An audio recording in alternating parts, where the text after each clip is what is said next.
मुझे नहीं पता कि मैं कहाँ से बोलना शुरू करूँ, और मुझे ये भी पता है कि आप मेरी बातों पर विश्वास बिल्कुल ही नहीं करेंगे, लेकिन मैं आपको बिल्कुल भी दोष नहीं दूंगी, क्योंकि आज भी मैं इन बातों पर विश्वास नहीं कर पाती। मानो ये एक बुरे सपने की तरह है। मेरे सामने पहले जब कोई ये बोलता था कि भूत प्रेत पिशाच होते हैं, तो मैं उनका मजाक उड़ाने में कोई कसर नहीं छोड़ती थी।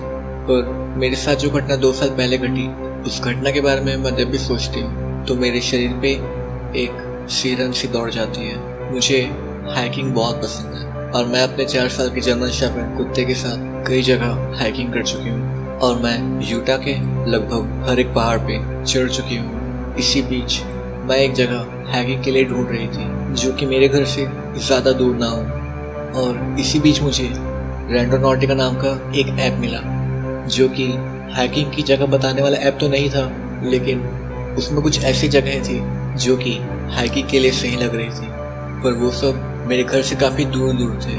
और इसी ऐप में खोजते खोजते मुझे एक जगह मिली जो कि हाइकिंग के लिए परफेक्ट था और ज़्यादा दूर भी नहीं था, पर मुझे ये जगह अभी तक दिखाई क्यों नहीं दी। मेरा मतलब है, मैं तो यहाँ सालों से रह रही हूँ। खैर, जो भी हो, मैं उस जगह की इंफॉर्मेशन निकालने लगी। उस जगह का पूरा इंफॉर्मेशन निकालते वक्त मैंने एक अजीब सा चीज उस ऐप में नोटिस किया। जब मैं उस ऐप के रिव्यू में गई तो रिव्यू में मैंने देखा कि केवल एक ही आदमी ने कमेंट किया था, और वो भी केवल एक ही शब्द, गुड। यह थोड़ा अजीब था, क्योंकि ज़्यादातर हाइकर्स जब भी कोई भी जगह का रिव्यू देते हैं तो उस जगह के बारे में पूरा इंफॉर्मेशन देते हैं। खैर, जो भी हो, उसके दूसरे दिन मैं और कायरी, मतलब मेरा कुत्ता, उस जगह हाइकिंग के लिए निकल पड़े।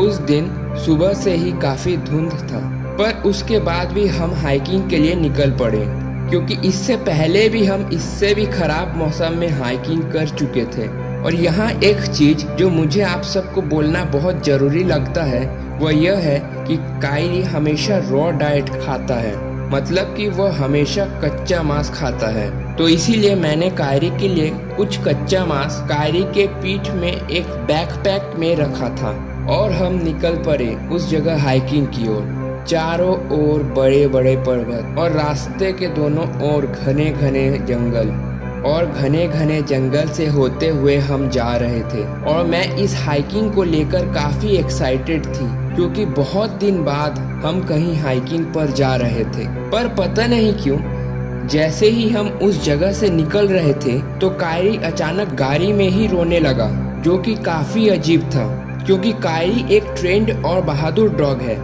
और इससे पहले मैंने उसे ऐसे रोते हुए नहीं देखा। खैर, जो भी हो, मैं अपने फ़ोन पर उस जगह का लोकेशन देखते हुए जा रही थी, और इसी बीच हम मेन रोड से उतरकर एक कच्ची रोड पर पहुंच गए, जो कि जंगलों के बीच झाड़ियों में छुपा हुआ था। और यहाँ तक कि वो कोई रोड भी नहीं था, बल्कि एक सकड़ी सी पगडंडी थी। मैं पूरे रास्ते ये सोच रही थी कि कोई इंसान या कोई गाड़ी यहाँ देखने को मिल जाए, मगर रास्ते में हमें कोई गाड़ी या कोई इंसान देखने को नहीं मिला। इसी बीच कुछ देर गाड़ी चलाने के बाद मुझे एक पार्किंग मिला, जिसमें मुश्किल से सिर्फ 2 गाड़ी रखने की जगह थी। जिस जगह पर हम थे उस जगह दूर दूर तक और कोई नहीं था, जो कि बहुत ही अजीब था, क्योंकि इसके पहले भी मैं कई बार कई जगह ट्रैकिंग कर चुकी हूँ, मगर इस बार पता नहीं क्यों मुझे बहुत अलग लग रहा था, बहुत अजीब था वो। हम आगे बढ़ने लगे। थोड़ा थोड़ा कोहरा, चारों तरफ हरियाली और पक्षियों की वो मनमोहक आवाज़ मुझे काफ़ी अच्छी लगने लगी। कायरी आगे चल रही थी और मैं उसके पीछे पीछे। चारों ओर की हरियाली मेरे मन को बहुत सुकून दे रही थी, और करीब 1 घंटा बीत जाने के बाद भी मैंने किसी इंसान को वहाँ पे आते जाते देखा ही नहीं। बगैर सोचे समझे हम वहाँ बस चले जा रहे थे। कायरी अचानक ही बहुत अजीब व्यवहार करने लगी। वो आगे जाती और अचानक ही कहीं कहीं पर रुक जाती और कुछ खोजने की कोशिश करती खैर कुछ देर बाद ही हम एक नदी के किनारे पहुंचे। वहाँ का नज़ारा कुछ ऐसा था कि मानो पूरा स्वर्ग ही धरती पे आ गया हो। मैं इस नज़ारे का आनंद ले ही रही थी कि पता नहीं कहीं अचानक से सड़े हुए मांस की बदबू आने लगी। मैंने अपने पूरी जिंदगी में इससे खराब बदबू मानो सूंघी नहीं थी। इसी बीच मैं आसपास देखने लगी। मुझे लग रहा था कि कोई जानवर आसपास मरा पड़ा है और ये बदबू उसी में से आ रही है, मगर ऐसा कुछ भी नहीं था। हमारे सामने एक सुंदर सा हिरण था जो कि खड़ा होकर उन पहाड़ों की ओर देख रहा था। मुझे उस हिरण का सिर्फ पिछला पैर ही दिख रहा था और उसके शरीर का बाकी का हिस्सा जंगल की हरियाली के बीच ढका था। मगर तभी अचानक कायरी उस हिरण को देखकर रोने लगा, जो कि फिर से काफी अजीब था क्योंकि कायरी का व्यवहार लगातार काफी बदल रहा था। जैसा कि मैंने पहले कहा था कि वो एक वेल ट्रेन्ड डॉग है और बहुत बहादुर है। ऐसा लगा कि कायरी के बैकपैक में रखा हुआ मांस सड़ गया होगा और तभी मैंने कायरी के पीठ में रखा हुआ मांस का बॉक्स खोल दिया और यही मेरी सबसे बड़ी भूल थी, क्योंकि उस बॉक्स को खोलने के बाद जो हुआ उसे सोचकर मैं आज भी कांपने लगती हूँ। तो जैसे ही मैं कायरी का उस बॉक्स को खोलती हूँ तो मेरे पीछे से एक भयानक कलेजा कपाने वाले चिल्लाने की आवाज उस हिरण की ओर से आती है जहाँ की वो हिरण खड़ा था। और तभी अचानक मुझे मेरी दादी और मेरी मम्मी की कही हुई कहानियाँ याद आ जाती है जो कि वेंडिगोस की थी। और अब मुझे पीछे मुड़कर देखने की बिल्कुल हिम्मत नहीं हो रही थी, पर फिर भी हिम्मत जुटाकर मैंने पीछे मुड़कर जो देखा उसे देखकर मैं वहीं जम गई। मैंने देखा कि वो हिरण जो कि मैं हिरण सोच रही थी वो अपने पिछले पैरों पर किसी इंसान की तरह खड़ा है। सिर पर हिरण जैसा सींग और मुंह हड्डियों वाला, शरीर में तो जैसे मांस हो ही ना, और हाथ में चाकू से भी ज्यादा धारदार नाखून, और करीब 13 फुट का वह दानव जिसकी कहानियां सुनकर मैं बड़ी हुई हूँ, वह साक्षात मेरे सामने खड़ा था। हाँ, वो वही शैतान था जिससे कि मौत भी डरती है। वेंडिगो। आज तक जिसने भी उसे देखा है वह जिंदा नहीं बचा है और वह मुझसे कुछ ही दूर खड़ा था। और इसी बीच वह मेरी ही आवाज में मुझे कहने लगा, आओ मेरे पास आओ। और फिर मैं अचानक भागने लगी और मैंने कायरी को भी बोला, भाग कायरी। फिर मैं आगे आगे और कायरी मेरे पीछे पीछे, पर कायरी के पीछे वह मनहूस। मैंने पूरे शरीर में जितनी भी ताकत बची हुई थी वह सब ताकत इकट्ठा करके भागने लगी, पर इसके बावजूद वह मनहूस की हमारे पीछे आने की आवाज मुझे सुनाई दे रही थी। बहुत देर तक भागते भागते मैं कांटेदार पेड़ पौधों से चोटिल हो गई। मेरे पीछे से आने वाली आवाज भी अचानक रुक गई और उसके साथ साथ कायरी की भी। हाँ, मैंने पीछे मुड़कर देखा तो कायरी भी वहां नहीं थी। रोते बिलखते मैं इधर उधर कायरी को ढूंढने लगी। इसी बीच शाम होने लगी थी और रात का अंधेरा पूरे जंगल को धीरे धीरे अपनी गिरफ्त में लेता जा रहा था।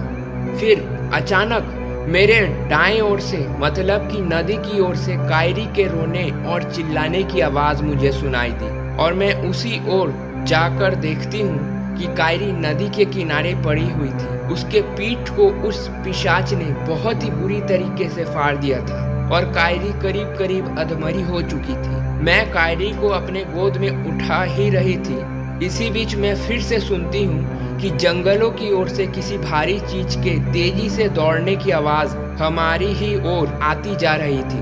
उसकी आवाज आते ही मैंने दहशत के मारे कायरी को अपने गोद में उठाया और दौड़कर नदी पार करने लगे।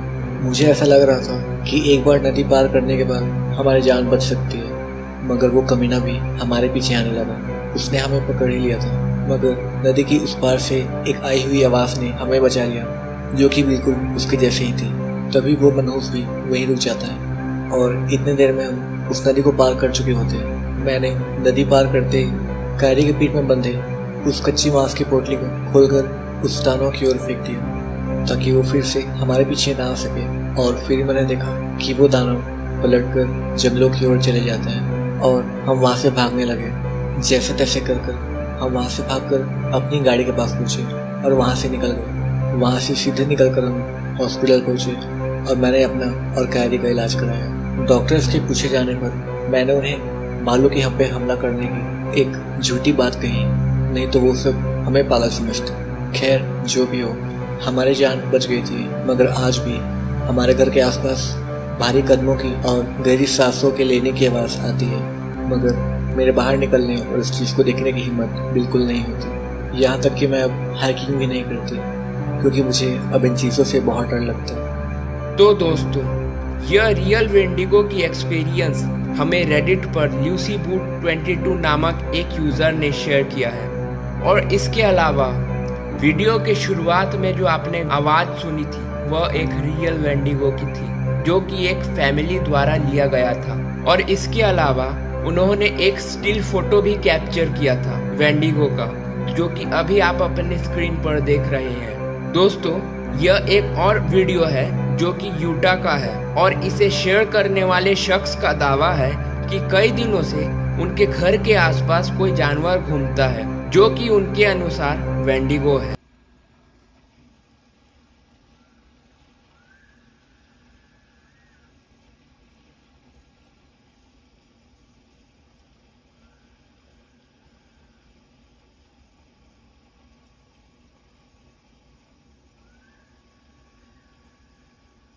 वेंडिगो, ऐसा कहा जाता है कि कई सदियों पहले उत्तरी अमेरिका तथा कनाडा के आसपास के जगहों में जब बहुत ज़्यादा ठंड पड़ती थी, तब लोग कई कई महीनों के लिए घर में कैद हो जाते थे, और भूख की वजह से कुछ न मिलने के कारण वो लोग अपने ही जानवर तथा रिश्तेदारों को मारकर खा जाते थे। और इन्हीं सब कारणों से उन्हें श्राप मिला कि वह इंसान से एक आदमखोर पिशाच बनकर रह जाएंगे तथा उनकी भूख भी कभी शांत नहीं होगी। और इसके बाद ही वो सब वेंडिगो बन गए। और यही नहीं, उनमें असीमित नकारात्मक ऊर्जा भी आ गई, जिससे कि वह दूसरों के शरीर को भी अपने वश में कर सकते हैं। और ऐसा कहा जाता है कि वेंडिगो की शक्ति और ताकत भूत प्रेत पिशाचों से भी कई ज़्यादा अधिक होती है।